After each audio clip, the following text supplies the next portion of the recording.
Chaque fin d'année vient toujours avec des histoires terribles dont certaines vous donnent à coup sur la chair de poule. Comme histoire aujourd'hui, nous vous proposons d'écouter ce récit ou plutôt l'histoire d'un homme qui aurait échappé à un gros coup orchestré par son ami d'enfance. Écoutez et reprenons-nous après pour en parler. Oui, bonsoir. Moi, c'est Chaps, Chaps Décor, de Kekem. Bon, j'ai grandi à Choafé, chez mon oncle à Papa François, Daglé. Bon, je suis resté un moment, j'étais à Douala, dans mes chantiers de peinture, comme d'habitude. Mon ami, Jean, un ami du quartier 6, ce petit frère de Majesté au quartier 6, Alain Gwenkam, il m'a contacté sur Messenger, sur Facebook, en me saluant juste.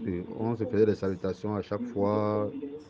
Il me motivait, des encouragements. Quand le travail n'allait pas, il dit, oh, ça va aller un jour et tout. Bon, je l'écoutais, j'étais convaincu, c'est mon ami. Un jour, il m'a appelé, il m'a dit comment va le boulot, et que c'est dur vraiment ici, depuis je ne fais rien. Il m'a flatté en disant, ouais, un grand peintre comme toi, tu ne fais rien, comment? Et seulement dit, ah, c'est le pays, on va faire comment? C'est mauvais, on supporte. Moi-même, je lui ai dit, j'ai ouvert ma bouche, j'ai dit, ah, si tu trouves seulement quelque chose pour moi un jour, le boulot n'est pas, tu m'informes. Moi, je suis là comme ça, je chôme depuis, ça ne donne pas. Je suis resté là, pris son temps, 1, 2, 3 mois après, il m'a contacté, il m'a dit, il y a une entreprise au Nigeria qui s'appelle QVI Group Company, Quality Visual International.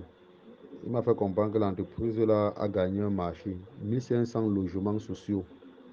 Et ils ont déjà construit, il faut peindre, il faut mettre la peinture. Ils ont besoin de techniciens, de peintres qualifiés. Et ils recrutent. Et il faut que, si je veux vraiment travailler, je me dépêche, je dois déposer mes dossiers. Bref, s'il demande les dossiers, il va me faire signe. Voilà ce qu'il m'a fait comprendre. Et que, ok, il n'y a pas de souci. S'il demande les dossiers, il faut me parvenir.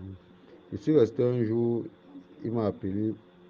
On s'est cherché les numéros sur WhatsApp. Il a donné mon WhatsApp, il a donné mon WhatsApp. Il m'a fait signe que, gars, l'entreprise, il a demandé que tu envoies tes dossiers. Je les ai fait part de toi. Ils ont dit que, bon, que tu envoies tes dossiers. Il a dit diplôme, CV. Il a dit diplôme, CV et carte d'identité. J'ai fait la capture d'écran. J'ai filmé tous les dossiers. Là que je filme, il l'envoie sur WhatsApp. Il va faire l'extrait là-bas et déposer à l'entreprise. J'ai fait tout, je l'ai envoyé. Je suis resté avec le gars. Prière seulement que les gars là prennent tes dossiers et qu'ils te recrutent. J'ai que, ah, sans souci, je vais prier. Il m'appelait tout le temps en disant que, gars, va même te laver au village. Tu fais toutes tes prières, que les gars là t'appellent. Parce que s'ils t'appellent, mon frère, c'est la chance de ta vie. C'est un gros truc. Les gars payent bien et tout. Et que, ah, n'est pas j'ai à déposer, on attend, mon frère. Moi, je suis dans la prière. Si ça marche, n'est pas c'est bien. On va être bien. Il a dit que, ok. Un jour, je suis resté dans une entreprise. Mon téléphone a sonné. Disant que c'est l'entreprise. J'ai vu le nom et tout. C'était l'entreprise dont il m'avait parlé. On a dit, salut, c'est monsieur Chapé Stéphane, comme ça, du Cameroun et tout. J'ai dit, oui, c'est bien moi.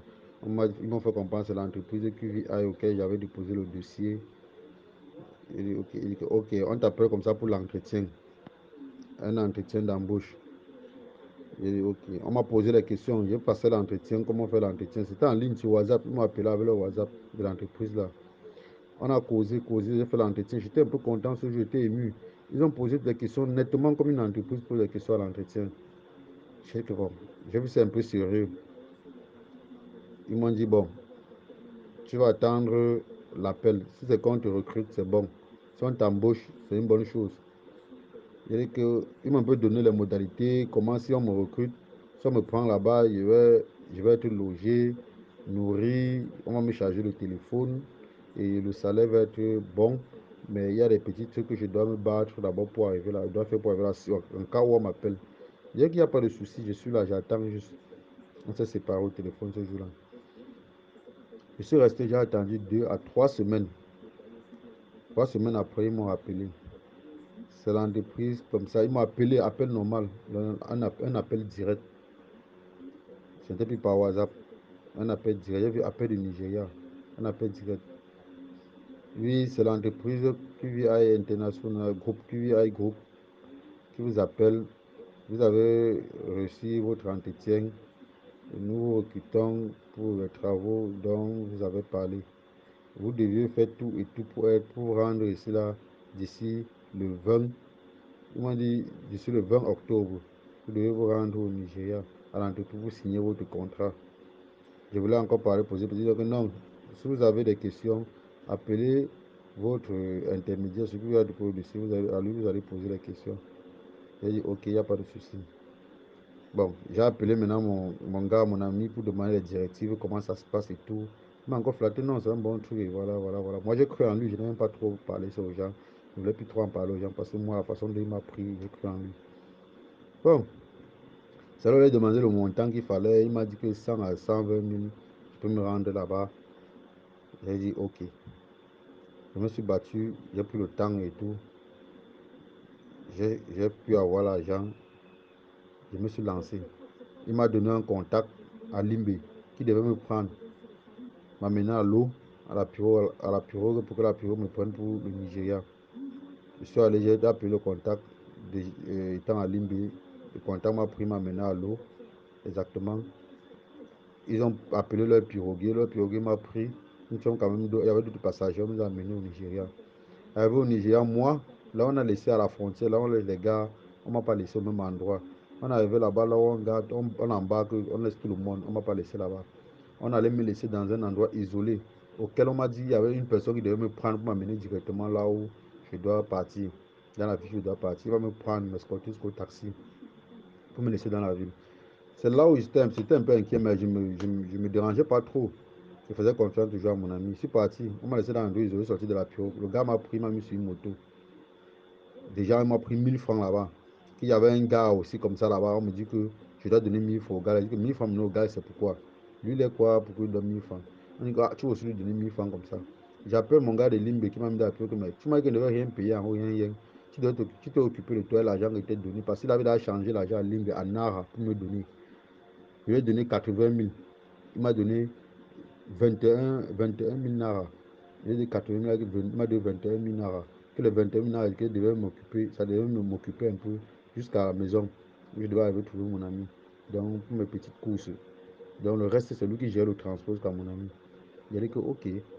Mais arrivé là-bas, j'ai donné encore 1000 francs. C'est pas pourquoi il a appelé, que bon, donne les 1000 francs quand même. On m'a pris sur la moto. On est arrivé dans un quartier où il devait prendre le taxi maintenant pour aller dans la ville où il devait trouver mon ami. Voilà, sur la moto, j'ai payé 1000 francs au Benskiner, 1000 Nara, pardon, 1000 Nara au Benskiner. Oh, c'est pas moi qui devais payer.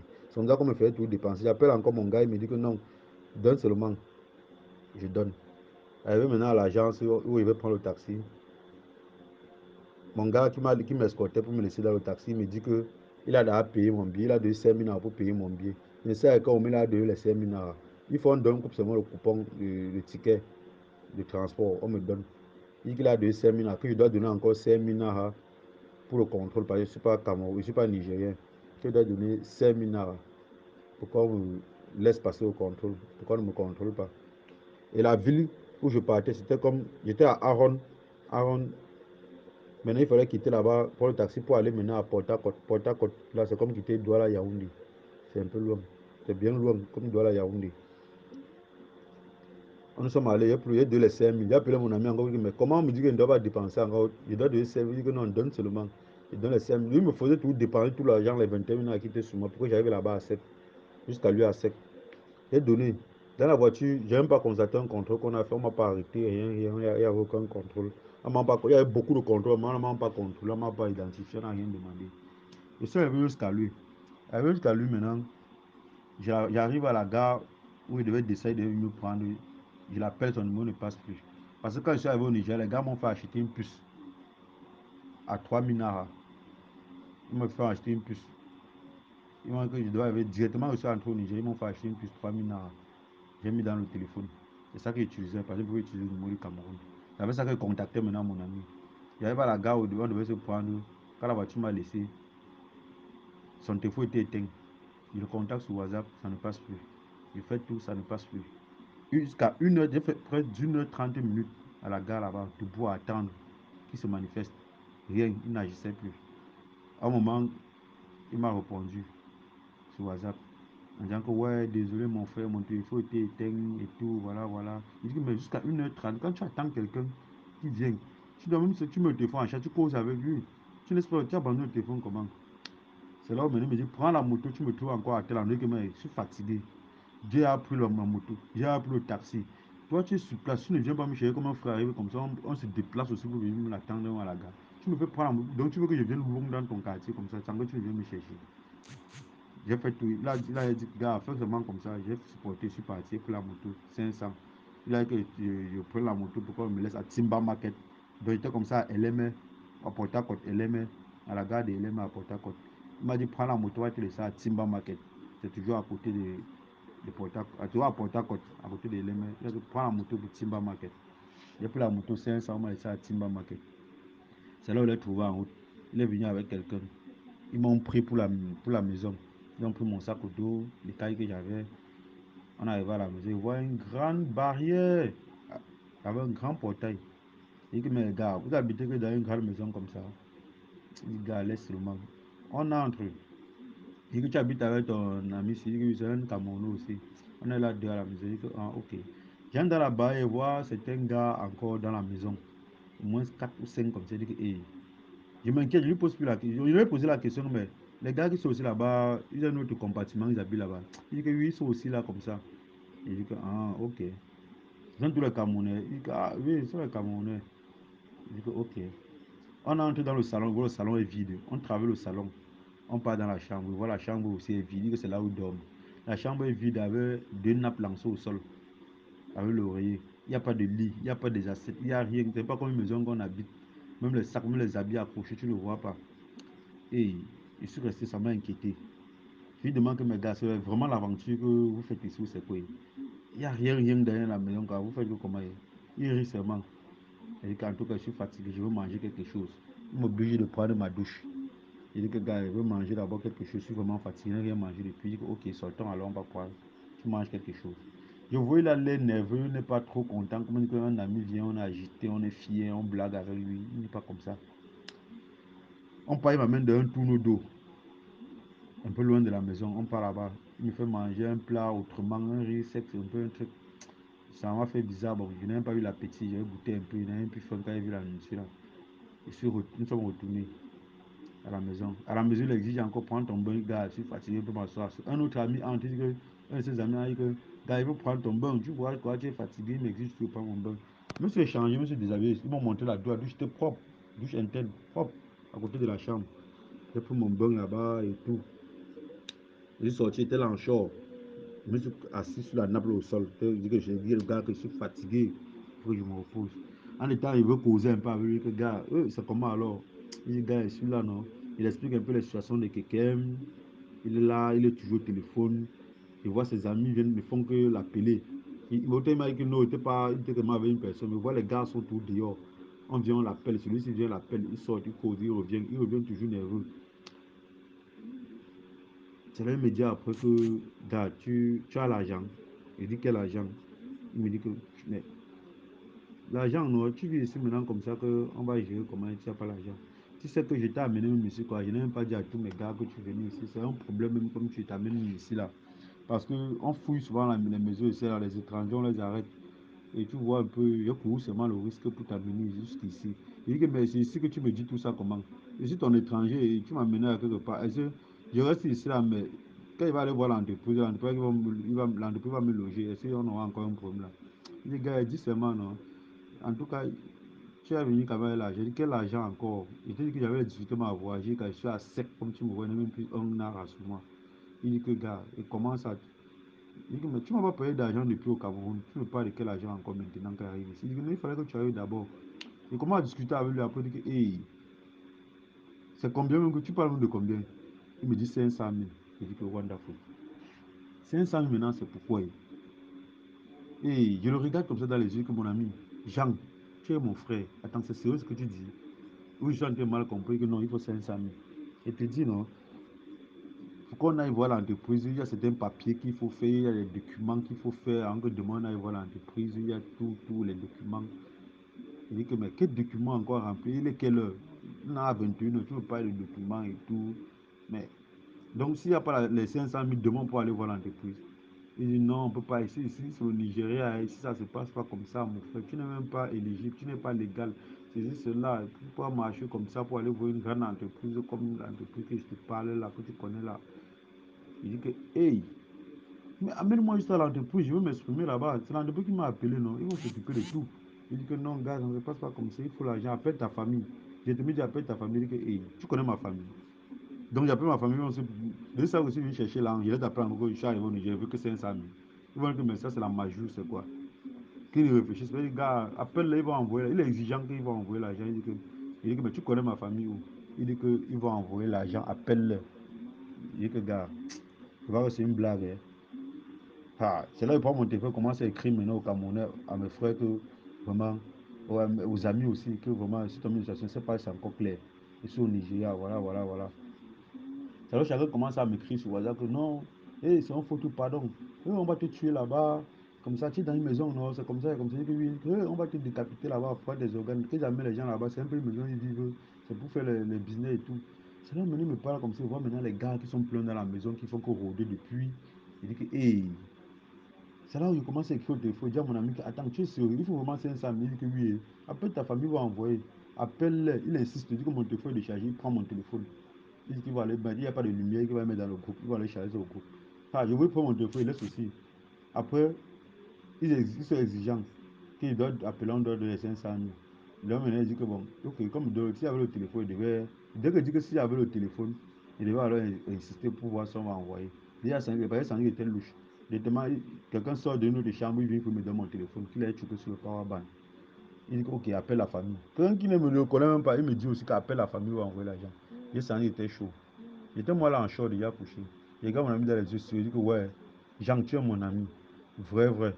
Donc tu me fais venir ici au Nigeria. Tu me dis pas depuis le Cameroun. C'est toi qui me dis les choses.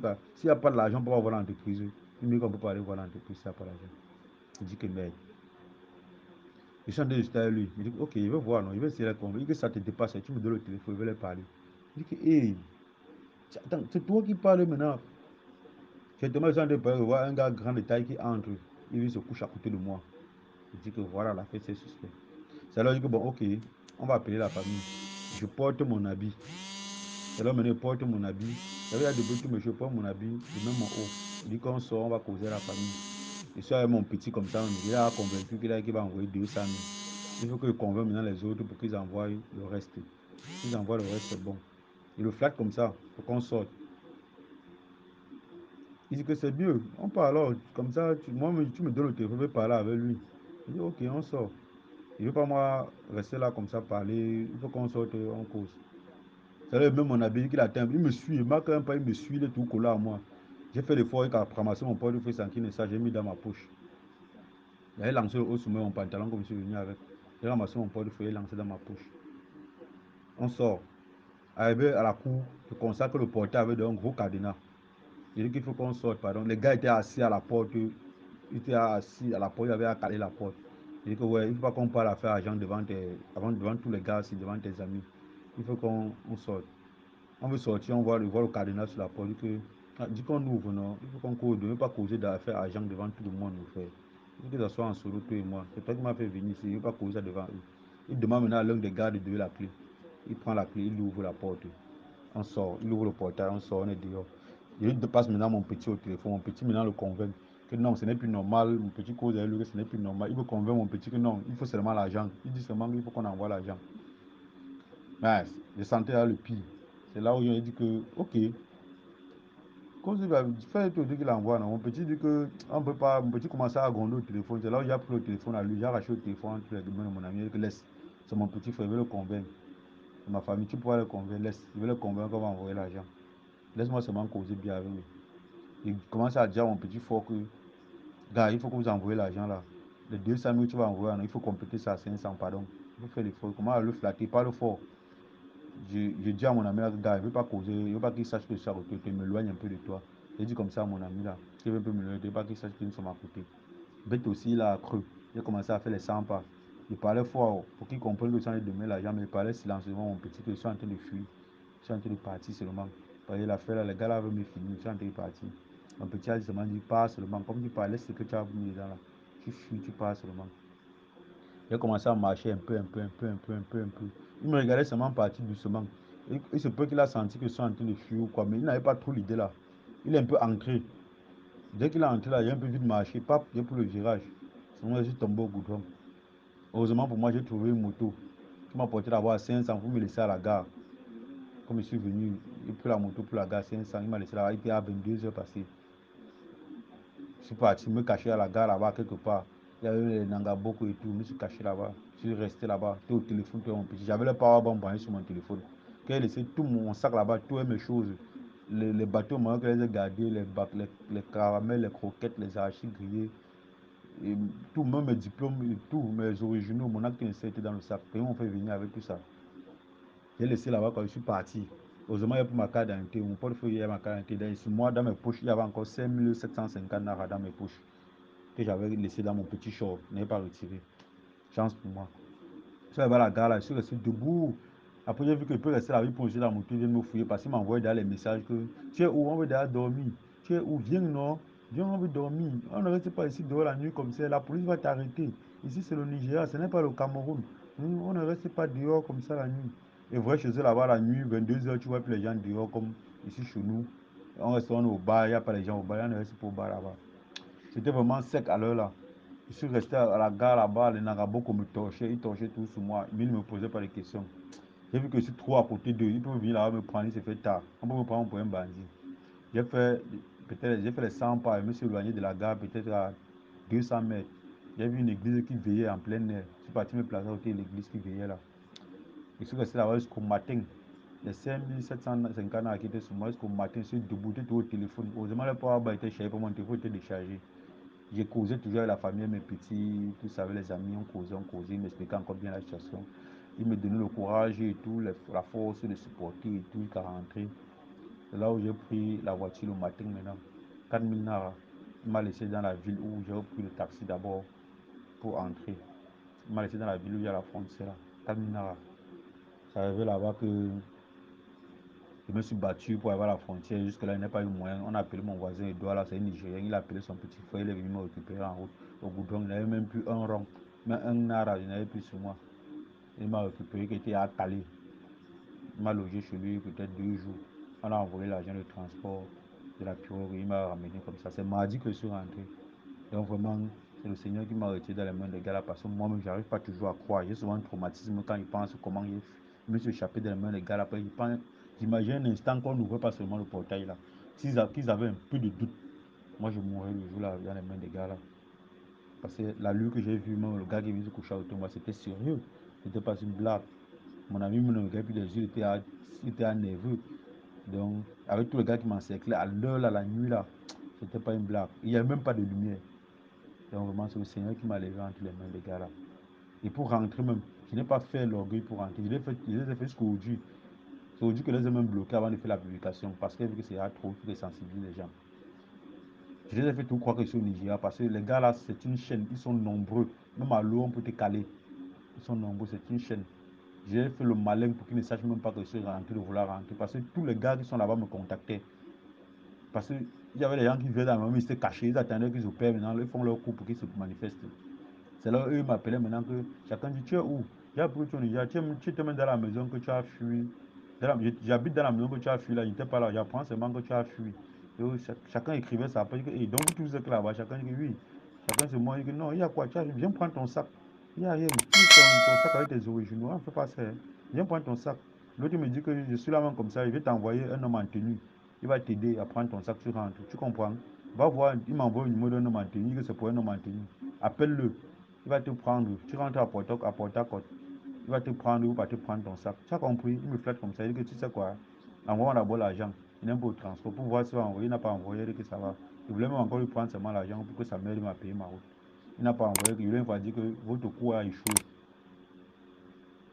Ils sont assez tranquilles. Je suis là 2 jours. Après, on m'a ramené. Il m'a mis dans la pirogue.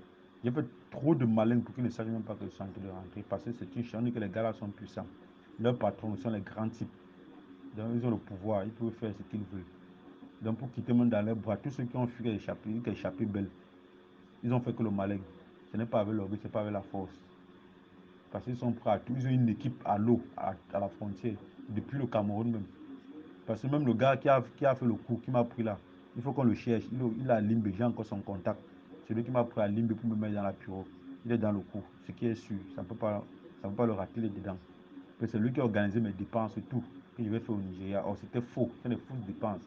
La puce qu'il va donner 3 000 à 3 000 avant qu'il m'achète la puce, on vend ça. Celui qui m'a logé, celui m'a dit qu'on vend ça à 1000 francs, à 1000 nara, et non 3000 nara. Donc c'est lui qui organise tout la voiture qui est payée, tout ça, c'était faux. Donc il me faisait le coup pour me faire dépenser, et je cale là-bas. Donc c'est un peu comme ça l'histoire que j'ai vécue là-bas. Belle histoire flippante et sans commentaire. Que t'inspire cette vidéo? Es-tu au courant de ces pratiques? En as-tu entendu autour de toi? Quels conseils donnerais-tu pour s'en préserver surtout pendant cette période de fin d'année? Merci de laisser ton commentaire mais surtout like, partage et abonne-toi si ce n'est encore le cas.